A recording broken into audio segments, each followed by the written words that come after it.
So the house wasn't empty, so we got to do it this way. I'll narrate after. Those are the parts for one of the rear guns. There's two of them. And there's one that I made, and you can see it actually looks quite nice. I think the barrel is a little long. It's based on the plans, but I might clip off the tip of the barrel. I'm not sure. But overall, it's very, very convincing in 1/200 scale. So these are all the parts. And so I started with this little sleeve that's the bottom collar, excuse me, of the gun. I brought water with me this time, so I'm ready. And you do the same old thing. You roll this in your finger or on a mat or on a eraser like that's down there, that white eraser. Something that's going to give you a little bit of pliability when you put pressure, and it's going to help fold the paper. Paper, as you're using it, it's more like, it's like metal. It's like when you watch people fabricate metal with their pounding machines and they roll it through and they do it multiple times and you slowly change the shape of the metal. And this is exactly what you're doing with paper. At least this is what I have come to believe. And so you do that until you get to the point where you can tuck those together. Now in this case, I went to a smaller piece of wire because I'm trying to turn it so that it will go all the way. I still never get it to go all the way, and I drop pieces continuously. But I get to a point where I can't really make it curl anymore. I guess you'd need to have a mandrel that's that shape. Maybe put it around the tip of a toothpick. That might be smart. But I end up grabbing the tip, the tab, and sort of twisting it down. The problem with doing it that way is that you end up with a flat piece. So really everything should be curled really nice. But if I just try to get it tucked under so it just starts underneath that lip. And then I try to roll it with my fingers and everything. Maybe, my fingers are a little bit too fat. No, not a little, very. Maybe it's just practice, but it's very difficult. Anyway, you get it close, and you can see the whites almost disappeared. And I have a hard time getting the very tip done. The base I get pretty good, but the tip is it's very difficult to make it go the right way. I tend to pull it apart and try a few times to pull it up and over. In this case, I'm getting a little bit of glue, I think. Trying to hold it together so that again, the more you hold it, the more chance it's going to be that the paper is going to do what you want it to do. But I put some glue in there all along that seam on the tab, and then I re-grab it with my tiny, tiny tweezers and roll it over and try to match it up. And again, the top part isn't matching perfectly. I mean, ultimately I get it pretty dang close, and I'm trying to force it over right now. But there is likely, like I said, making some kind of a mandrel, some kind of a mold almost, would be a much better idea than just rolling it. I have difficulty rolling these things on my fingers, and I did try something later on the part of the barrel of this, and we'll see if that works. But yeah, I get this pretty good. Now I'm checking to make sure, making sure it's glued, so give it a good squeeze. And this I stick in there because it's almost the right shape, and it gives me some place to grab and push and put pressure without deforming the piece. And I'm rolling it around, and I want to make sure it's round at the base and at the tip, I guess, because it has to fit the next parts. But that looks pretty good. So I add a little glue to this, and then you put it on that little white circle with the green surround down there. That's a base. Probably that's supposed to be like where there's just a collar of some kind, or maybe, yeah, that must be what that is. But you put that on so that it's even, and you take some time to make. Let's do a little traffic cone at this point, a little green traffic cone. But you take time to make sure it's even, so you didn't put something off center. You want that to be right dead center, as close as you can get it. And then you move on. And in my case, the next thing I did, I think, was underneath that ring, there's one more ring, this piece. That's as easy to do. This one, everyone, even I can do this one. This is just there's no taper to it, it's just a roll. You just roll that sucker around and get it to form a tube or a little circle, and that works pretty well. But you can see the amount of pressure I'm putting on there, a fair amount. I'm almost cutting off the circulation to my finger. Um, and so if you do this many times, you'll roll the paper. Again, when I've seen people who really know what they're doing, I always harp on the Polish modelers and the Czech modelers, but there's a couple of sites where people will, basically offer up the piece to the fuselage of an airplane, and it's already shaped perfectly. All they do is stick it in place. And I've yet to master that technique. And this is simple, but this is sort of the same idea. You get the paper to look like it's supposed to, and see, this works easier because there aren't any tapers, and it's thinner, and it's long enough that I can play with it. I'm not completely useless, but a bigger piece like this is nice to use. That's why on paper models I tend to do the 1/33rd airplanes, because I can actually fabricate the parts better. At 1/200th, I'm kind of running into my limit here. But surprisingly, things are looking pretty good. I like it. It's a different skill set. You got to be much more precise. It is good training for making my tank, which is coming, because he does a lot of little axe handles and lots of little shovels and lots of little tubings and lots of things that go into that. Even though that's 25th scale, it's still a lot of this kind of stuff. So a lot of collars and stuff. And then I put it on the tip of that little pointy tool. I'm just trying to make sure it's round, because right now it's not perfectly round inside. You can see it's kind of weird. So I kind of twist it and push it and push it, try to get it into the position that I like, so it looks like a little round tube. And I get it close, because what that's going to do is go on underneath the traffic cone, and then that's what's going to actually contact the deck in the spot where it's located on the plan, on the paper. But this looks pretty good.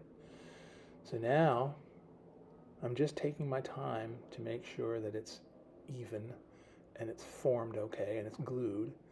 And again, the reason I'm doing this without much editing is I want to show people how long it takes, but what the little itty bitty things, it is helpful to watch someone do this if you're really bored. It is helpful. So this just goes on the bottom. I line up the seams, so the seams are all lined up the same way, and that goes right on there. And I do think it's supposed to be a little smaller than that ring, so you have a little protuberance there. And as I roll this around, you can see my traffic cone, something isn't quite straight. It's straight enough, but something isn't quite perfect. And so I'm trying to sort of make sure and dropping it. That's always fun, because then you figure you just took everything out of alignment that you put in there. But it's not bad. It's just on this one, I think I should have shoved something over slightly. But here I'm trying to I notice something's wrong. And I try to move the cone a little bit so that it looks a little better. I think I got it. And I throw it on the floor again. So there's that piece.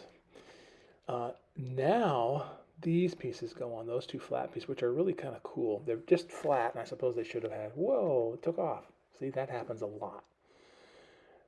That little white dot's going to be, you're going to put on top of the traffic cone, but I grabbed that with my tweezers, and then those two pieces fold up. They're supposed to be kind of at right angles. The breech of the gun is going to go in between there, and that's kind of where that holds into place. So I try to make sure this is, if you look at it on end, it should be square, it should be sharp. And again, you can't see anything because of my cinematography, but it's close. It doesn't have to be perfect quite yet, because I'm going to add the barrel, add that breech and stuff, so that's when I'll make sure it's exactly right. But that thing's kind of ready there. It's dried a bit. I got the mount, the gun mount is what we just bent, and that goes on the tip. And so a little bit of glue on the tip, and then that fits right on that little white circle that was on that piece. So now my problem here is I've run out of tweezers. I didn't know what to grab. So now I'm trying to get this right, put the seam my way, and I want this to be, well, when I find it again, I'm looking, wondering where it is, probably swearing. Although my wife is knitting across from me, so I couldn't swear, but I was thinking about it very, very a lot. Um, so you put this right on, and I make it so that I angled it this way so that the longer end that sort of folds its back, kind of leans back, that's where the gun's going to go. And I want that on the same side as the seam on the traffic cone. And then you take some time to make sure that it's as straight as you can make it. Again, in this size and with these humongous pig fingers, it's difficult to make it. They're folded down a little bit, but that's okay. Let that dry, because once that's dry, then you'll have a better way to sort of grab it and pull it up. Now this piece is neat. It's a tiny little piece with a couple of ends on it. One of them I think I cut off a little bit. But this is going to hold those two circular pieces, which are the little things that make you change your elevation and your movement around if you're firing the thing. So I put a little glue underneath that tab, and that fits right in between the gun mount that we just put on, and you just slide that sucker in, and it fits really nice right down into the center. Just drop it, then grab the part, and then spend some time to kind of press on it, make sure it's perpendicular. You want to make sure everything looks as good as possible.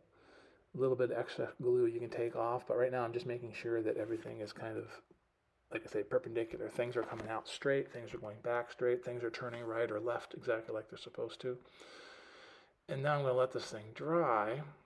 Oh wait, now I think I put on the little handles, because now I'm just checking to make sure that it's okay, and I'm going to squeeze those together. I probably should have waited, but I'm going to squeeze these together because those two little wings have to be pretty close together ultimately, because they're what's going to hold that breech that we're going to make.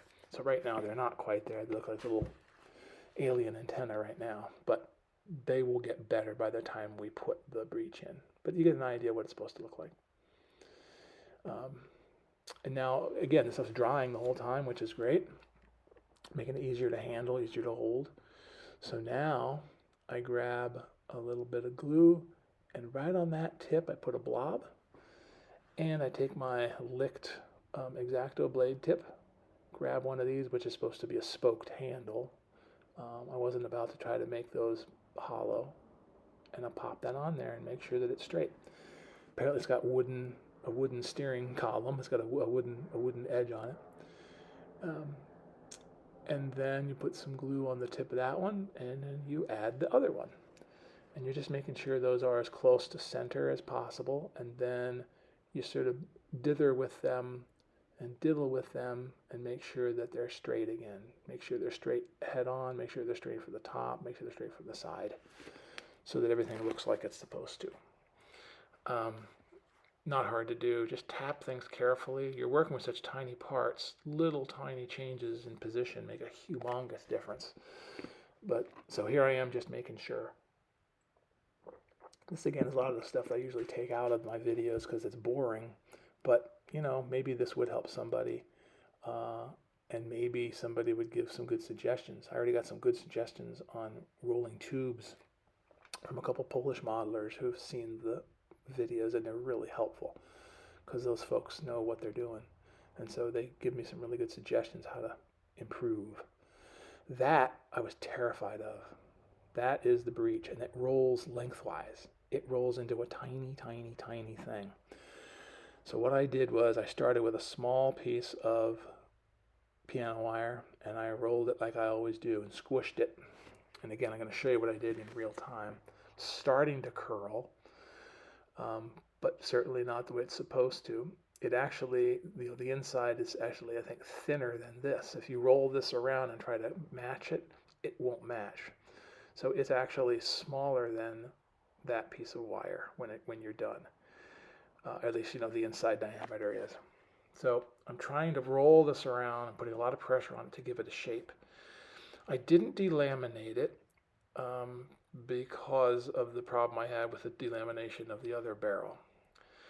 I wanted to leave it alone, see what happens.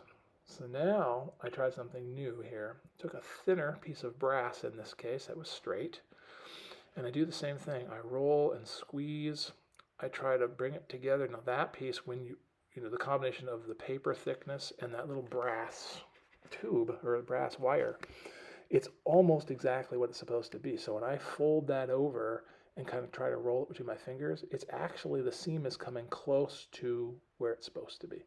It isn't perfect, but it's pretty close.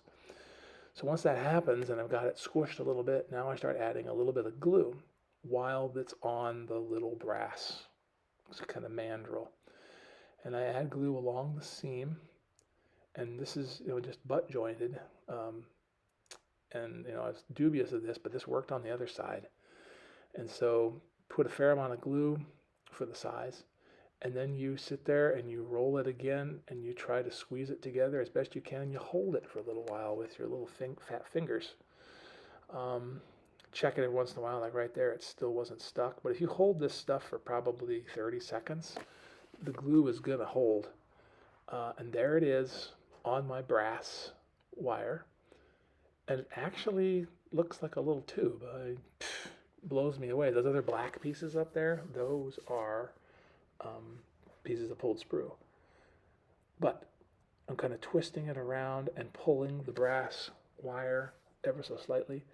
And as I roll it and pull it, I pull that thing off, and there's my tiny little breech. And it actually worked. I mean, that's the most success I've ever had. If it had been longer in length, I think I would have been up a creek. But because it was so short, I was able to actually roll it. I was quite surprised. So this stuff has dried a bit. Take some fresh glue. You always got to get fresh glue because it dries quick and forms a skin, and then it's not really pliable enough. Put a dab of glue in between where the holders are. Then you grab your breech and make sure that it's seam side down. Trying to make sure, and I take a look at the plans, and this is supposed to go with a little bit of it. There, I'm looking at the plans to make sure, where does it go? So you put it in so that the butt end of it is a little past, about like that. And you just drop it in, and then you kind of squeeze these shut, and you make sure that it is at the angle you want. In my case, I want it raised slightly just to make it look a little more interesting, not straight up. Some of them were straight up, like they hang vertical too. So that's another thing to do to make it look more realistic and animated. But there you go. That's in. And so the main part of the gun is actually finished. All you do now is put a little tiny piece on the back end of the breech, which is a little square. And that I cut out of plastic sprue. There's a little tiny piece of paper that they say goes back there. And I don't know how on earth that would happen. I just don't know. And it's a cube. So I just made my cube out of plastic, and I just put it on the butt end there, after again dropping the whole thing a few times. I put this on this butt end and just try to make sure it's pretty aligned. And it's just you can see it's kind of crooked, but I play with it and get it as straight as I can. The problem with this stuff is it is so delicate. And so when you're putting things on there, you can, and again, I'm not looking at this straight on. I'm looking through this stupid lamp trying to get a good picture. But that doesn't look so bad. Now, those last two pieces are the actual barrel and then a top piece, like a part of probably the recoil mechanism. Now that piece is measured on the plan. There's a 1-to-1 scale piece. And that is the right size, and it's got a taper, and all it is a piece of stretched sprue, and it worked great because as you stretch the sprue, it naturally is going to have a taper. See how it's thicker at the base and gets thinner towards the tip. I tried taking a toothpick and sanding it down, and that was laborious and turned out terribly. Stretched sprue worked great. Pull it apart like that, and you have something that is going to be, like I said, automatically tapered. My only issue, like I said before, is this is the size based on the plan. Absolutely. It just looks like, a cartoon bird beak. It looks really long. And when I look at pictures of the real thing, some of them look shorter considerably. Another one that's kind of blurry looked actually close to this. But I might end up taking a millimeter off. I'm not sure. And here I'm just putting a little bit of super glue underneath the, whoa, it comes back. Don't worry. The good thing about these is the more stuff you put on there, the heavier they get and they don't fly as far. Put a little tiny dab underneath just to sort of give it a little strength. I'm taking out some excess there, letting it dry. Could have used zip kicker or whatever, but let it dry. And so the barrel's on there. And then the last piece is that little telescoping piece that goes on the very tippy top in the center, back on the breech back there. So, or whatever it was. Maybe it's supposed to be sights, I'm not sure. But that goes back on the end. And I'm putting glue, you have to trust me, I'm putting white glue along the spine of the breech in the back so that I can then grab that little thing with my wet knife and pop it on the center. And that's what I'm doing right now incredibly well. Just trust me, I'm doing a great job. It's hard to get it centered because again, it's so small. And little movements do a lot. At my job, I load a lot of gels in a molecular biology kind of situation. And you have to be very careful and steady with your hands to put all this material into these tiny little holes, little rectangular holes. And you got to be real steady, and very little movements cause problems. So you have to use the same kind of skills for this. Who knew that teaching how to run a gel in the lab would actually be useful to your models? So the last step, well, almost last step. The last step would be to trim it or touch it up with paint. But what you need to do here is just go ahead and glue it on. And you can see where it's supposed to be. And I wanted to glue them so that they're like this one. I wanted relatively straight, but I wanted them to look a little lackadaisical, a little French, a wee wee. I wanted them to, pardon anybody who's French, I didn't mean it in a bad way. I wanted them to look a little more animated and a little more relaxed, so it's not so rigid and everything's absolutely up, down, left, right, that kind of thing. Because I figured they'd spin around a little, or the guy would have used it and it wouldn't have come back to center.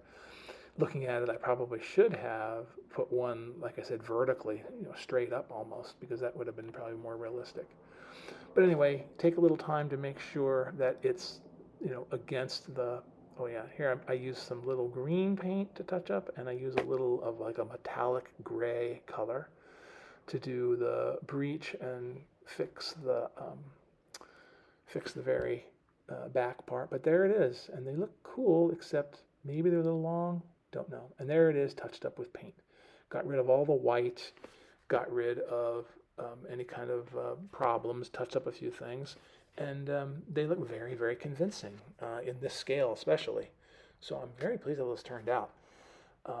We'll start working on the hangar door next. Pretty cool.